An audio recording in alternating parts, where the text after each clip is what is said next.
ಇವತ್ತು ನಮ್ಮ ಕೇಂದ್ರದ ಹೆಮ್ಮೆಯ ಪ್ರಧಾನಮಂತ್ರಿ ನರೇಂದ್ರ ಮೋದಿಜಿಯವರು ಅವರ ಒಂದು ನಾಯಕತ್ವವನ್ನು ಮೆಚ್ಚಿ ಭಾರತೀಯ ಜನತಾ ಪಾರ್ಟಿಯ ಸಿದ್ಧಾಂತವನ್ನ ಒಪ್ಪಿಕೊಂಡು ಇವತ್ತು ಮರು ಸೇರ್ಪಡೆ ಆಗಿರ್ತಕ್ಕಂಥದ್ದು. ಮಾನ್ಯ ಜನಾರ್ದನ್ ರೆಡ್ಡಿ ಅವರು ಒಂದೇ ಮಾತನ್ನು ಹೇಳಿರ್ತಕ್ಕಂಥದ್ದು, ಹೆಮ್ಮೆಯ ಪ್ರಧಾನಮಂತ್ರಿ ನರೇಂದ್ರ ಮೋದಿಜಿಯವರು ಮತ್ತೊಮ್ಮೆ ದೇಶದ ಪ್ರಧಾನಮಂತ್ರಿ ಆಗಬೇಕು, ಅದಕ್ಕೆ ಕರ್ನಾಟಕ ರಾಜ್ಯದ ಕೊಡುಗೆ ದೊಡ್ಡ ಮಟ್ಟದಲ್ಲಿ ಇರಬೇಕು. ಬಹುತೇಕ ಎಲ್ಲ 28ಕ್ಕೆ 28 ಕ್ಷೇತ್ರಗಳನ್ನು ಕೂಡ ನಾವು ಭಾರತೀಯ ಜನತಾ ಪಾರ್ಟಿ ಮತ್ತು ಜೆಡಿಎಸ್ ಗೆಲ್ಲಬೇಕು ಅನ್ನೋ ಒಂದು ಸದುದ್ದೇಶ ಇಟ್ಕೊಂಡು ಇವತ್ತು ನಮ್ಮ ಪಕ್ಷ ಜೊತೆ ವಿಲೀನ ಆಗಿರ್ತಕ್ಕಂಥದ್ದು.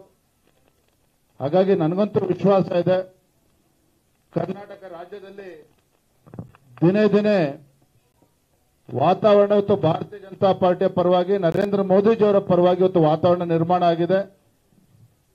ನಮ್ಗೆ ಯಾವುದೇ ರೀತಿಯ ಅನುಮಾನ ಇಲ್ಲ,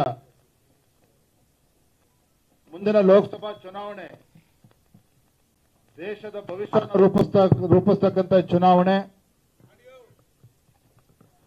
ದೇಶದ ಭವಿಷ್ಯವನ್ನು ರೂಪಿಸ್ತಕ್ಕಂಥ ಚುನಾವಣೆಯಲ್ಲಿ ಕರ್ನಾಟಕ ರಾಜ್ಯದಲ್ಲಿ ಒಂದು ಐತಿಹಾಸಿಕ ಗೆಲುವು ಭಾರತೀಯ ಜನತಾ ಪಾರ್ಟಿ ಮತ್ತು ಜೆಡಿಎಸ್ ಪಕ್ಷದ ಆಗ್ತದೆ ಅನ್ನೋ ವಿಶ್ವಾಸ ನಮಗೆ ಸಂಪೂರ್ಣವಾಗಿದೆ ಅಂತೇಳಿ ಈ ಸಂದರ್ಭದಲ್ಲಿ ಹೇಳ್ತಾ, ಮತ್ತೊಮ್ಮೆ ಆತ್ಮೀಯರಾಗಿರ್ತಕ್ಕಂಥ ಡಾಕ್ಟರ್ ಥಾಮಸ್ ಜಾನ್ ಅವರನ್ನ, ಮಾನ್ಯ ಗಾಳಿ ಜನಾರ್ದನ್ ರೆಡ್ಡಿ ಅವರನ್ನ ಮತ್ತು ಅರುಣಾ ಲಕ್ಷ್ಮಿ ಅವರನ್ನು ಸಹ ಭಾರತೀಯ ಜನತಾ ಪಾರ್ಟಿಗೆ ನಾನು ರಾಜ್ಯದ ಅಧ್ಯಕ್ಷನಾಗಿ ಅವ್ರನ್ನ ಸ್ವಾಗತ ಮಾಡ್ತಾ ಇದ್ದೇನೆ ಅಂತ ಹೇಳ್ತಾ, ತಮ್ಮೆಲ್ಲರೂ ಕೂಡ ಅವ್ರ ಜೊತೆಲಿ ಬಂದಿರತಕ್ಕಂಥ ಎಲ್ಲ ನಮ್ಮ ಪಕ್ಷದ ಅವ್ರ ಜೊತೆಲಿ ಬಂದಿರತಕ್ಕಂಥ ಎಲ್ಲ ಕಾರ್ಯಕರ್ತರನ್ನು ಕೂಡ ನಾನು ಭಾರತೀಯ ಜನತಾ ಪಾರ್ಟಿಯ ಪರವಾಗಿ ಹೃತ್ಪೂರ್ವಕವಾಗಿ ಅವ್ರನ್ನು ಕೂಡ ಸ್ವಾಗತವನ್ನು ಮಾಡ್ತಾ ಇದ್ದೇನೆ.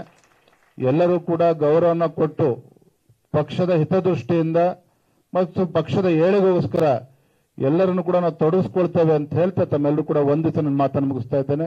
ವಂದನೆಗಳು.